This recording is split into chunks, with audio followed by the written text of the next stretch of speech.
The Standard Luggage Daily backpack has a ton of pockets, features, cables, shoulder strap stowaway system, straps, rain cover, but it's only $89 US.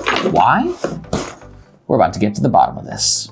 I'm Aaron Radcliffe with Nomads Nation, where we do the best freaking backpack reviews on the web. This review is split into different sections so you can find the part that you're most interested in. And if you like backpack reviews, hit the subscribe button, hit the notification bell. Let's go. Let's talk about some specs of the Standard Luggage Daily backpack. It only comes in one color, this black on gray that you see before your eyes.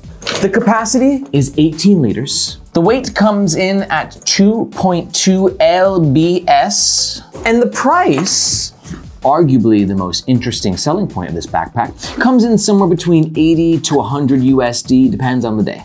So a quick chat about the style of this backpack. It's got sort of like a smart, sleek, modern, businessy kind of look. And Tav just brought up a great point about the style, how like this kind of cut like contributes to like sexify the backpack a bit. Without that, it would be a little bit more on the blobby side, but the cut kind of gives it a little bit of wow, a little bit of schnazz. Overall, it's a pretty smart looking pack. Some of the materials of the Standard Luggage Daily backpack. The materials, this nylon feels pretty basic. It's not an extremely premium feel, but it does have a waterproofness to it, and it should be fairly durable. But while I'm not as crazy about the exterior nylon, we got some great hardware going on. We got YKK zips, YKK buckles. These buckles are really nice feel to them. The interior materials are also like sort of a basic kind of a nylon. And when I say basic though, I'm not trying to talk shit about this backpack. I actually am very impressed with this backpack. To me, this is like entry-level Nomadic, right? Like Nomadic,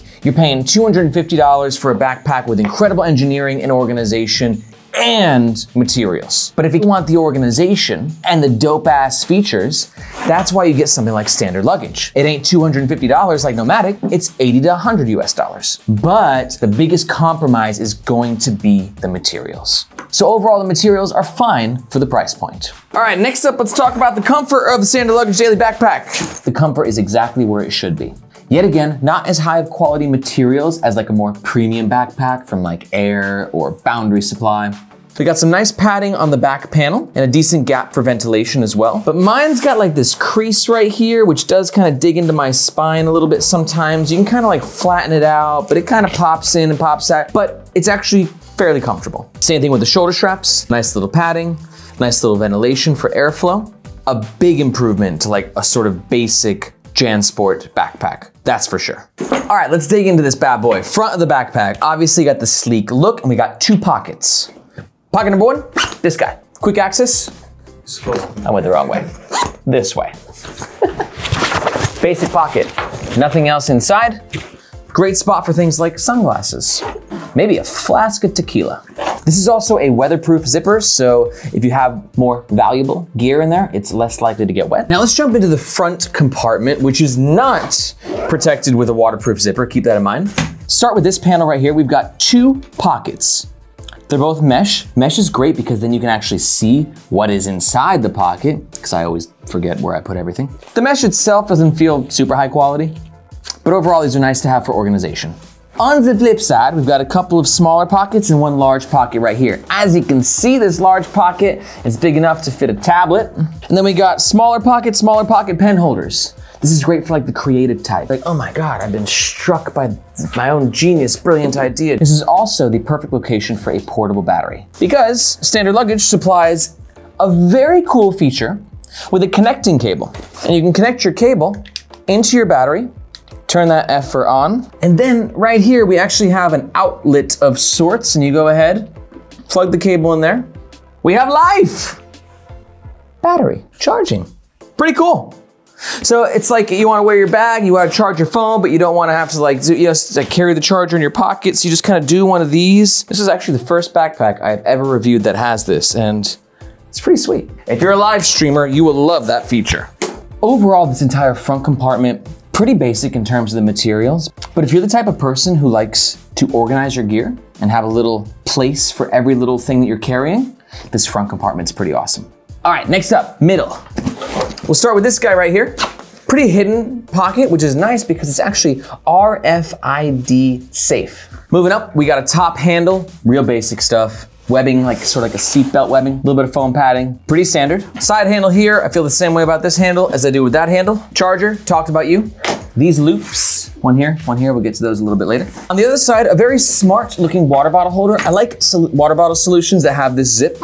And then when you do need it, you got a yellow Gatorade, you need to store it, you just zip this effer down, pop it in, you're good to go. One note about this, very, very small water bottle compartment. For instance, you try and fit a 1 liter Nalgene in there, I mean, you can get it in there, I guess. So no 1 liter water bottles with the Standard Luggage Daily backpack. It looks like a bad porno. That's it for the middle. Let's jump to the back. All right, back. You actually access the middle compartment via the back panel. Et voila. Up top, we have another mesh pocket, just like the mesh pockets in the front compartment. Moving down lower, we got these 2 nifty pockets right here, which are good for like more fragile gear. A little bit of padding. It's definitely not like the Wander Duo padding, that's for sure. And then for the last part of the main compartment is the tech compartment. We got 2 compartments here, laptop compartment, tablet compartment. The laptop compartment can fit up to a 15-inch laptop, and the tablet compartment can fit up to a 10-inch tablet. It's got a pretty cheap Velcro strap right here. You know, it's in line with the price, but it holds the laptop in place. One thing to note, where I have been kind of okay with the lack of amazingness of the materials prior, this laptop compartment it's got a little bit of padding, and it seems okay, but you know, this is why I usually like to just put $150 into my backpack if I'm gonna buy one, because the protection that you're gonna get in a backpack like this is nowhere near the protection that you'll get in a more premium, higher priced backpack. Moving on with the back, we have these shoulder straps, which as I mentioned, that in the back panel, they're pretty comfortable. But while the comfort is in line with the price point, one thing that is not in line with the price point is the pretty dope strap stowaway system. We got the YKK buckles right here. Really smooth and easy to use. And when you want to go from backpack to brief or messenger mode, just go ahead, pop these guys in.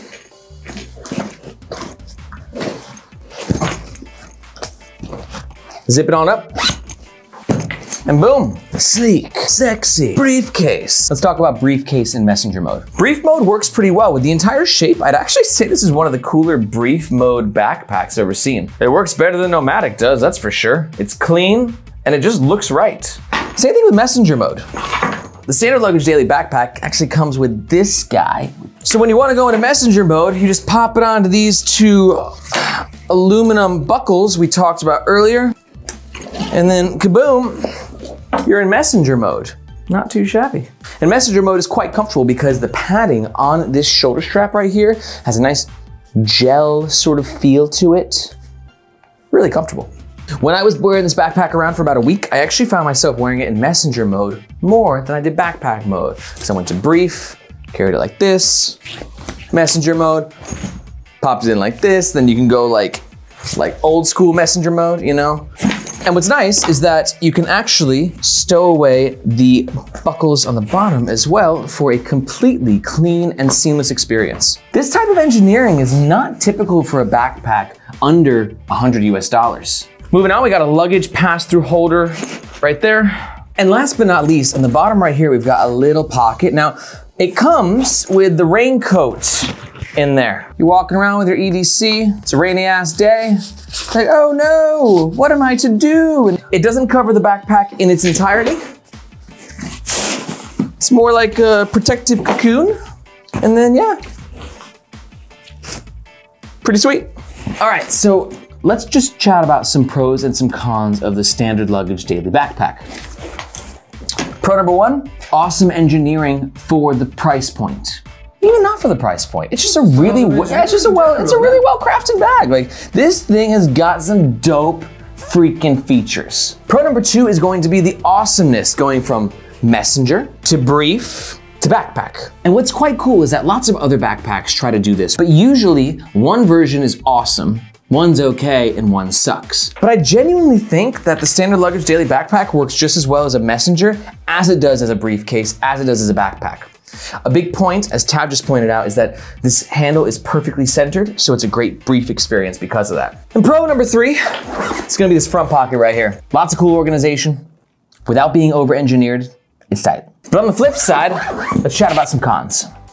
Con number one is that it's just not made with that ultimate craftsmanship. Obviously that comes with the price point, but we're already starting to see like some problems with the stitching. I got some stitching coming undone right here. I've barely used this guy. A little bit of stitching coming undone over here. And then the whole back panel sort of is warping a little bit. It's not the end of the world. This backpack's not gonna fall apart on you, but it's definitely not going to last a lifetime in the way that a more premium backpack would. Con number two is, I think the whole tech compartment. I understand they couldn't put a ton of money into this section, but I did feel like it's just kind of a little bit of an afterthought, that maybe a little bit more padding or a little bit nicer materials would have helped create an extra sense of security with this compartment. And con number three is that while I was quite excited about this feature, and it is kind of cool, it was really hard to connect. The stitching is way too close to the actual plug. It took me like 45 seconds to actually get it in there, and that sucked. Okay, let's talk about who the Standard Luggage Daily backpack is for and who it's not for. This backpack is for you if you're looking for a feature-heavy, everyday carry, but you don't want to pay premium price.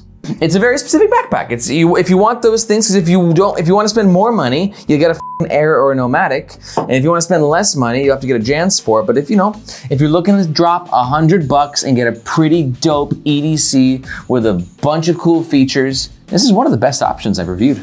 This backpack is also for you if you're really into like switching between carrying systems. You kind of swing all ways, you know? You swing backpack, then you try messenger for a bit, and then you go brief style for a while. Like if that really appeals to you, this backpack does it better than most. If that sounds like you and you're going to make a purchase, please use the top link in our description. That link makes sure that you get the best price, and it also helps to support our channel. But let's talk about who this backpack is not for. The Standard Luggage Daily backpack ain't for you. If you're looking for a backpack with a ton of organization, but you want a premium one. At the end of the day, you get what you pay for. This guy's $100, and you get $100 worth of a backpack. It's a good backpack. But if you're looking for a great backpack with just as many cool features, but made with premium products and materials, check the links below. This backpack is also not for you if you're a photographer. Listen, don't get me wrong, you can make it work, but at the end of the day, your photography gear is expensive. And you want your expensive gear to be well protected and padded and secure. This backpack isn't gonna give you those things. It can manage, it can do okay, but it's not gonna give you that premium protection that your DSLR gear deserves. If you are a photographer, we've got some killer backpacks in the description just for you. Check them out. I also don't think that this backpack's for you if you're like a techie digital nomad type, but your laptop's expensive and your Bluetooth mouse is expensive and your Bluetooth keyboard's expensive, and if you want those really well protected, AKA like, things like padding on the laptop compartment and waterproof zippers, opposed to like one waterproof zipper, like a bag with all waterproof zippers. If that sounds like you, then do check the links below. I got some sick ass packs down there, dude. Okay guys, thank you so much. If you found this video useful, the best way to support the channel is to like, subscribe, hit the notification bell. And of course, if you make a purchase, please use the links in the description and make sure you get the best price, and it helps support the Nomads Nation YouTube channel. Also, if you own the Standard Luggage Daily backpack, do you already own this guy? Tell us what you think about it. Let us know in the comments. Did we get anything wrong? But let me ask you, like, what do you think about this? Like, do you think it's cool? Does it suck? Tav thinks this is gonna rust out in a few months and end up turning to shit. I'm wondering if just a cord pass-through hole may have been a better solution. Let us know what you think in the comments. But yeah, with like an RFID pocket, I'm curious, like, do you guys like RFID? Is it a cool feature to have? Do you think it's kind of dumb and useless? Let me know in the comments. I'm curious to see what you say. We'll see you guys next time. Bye.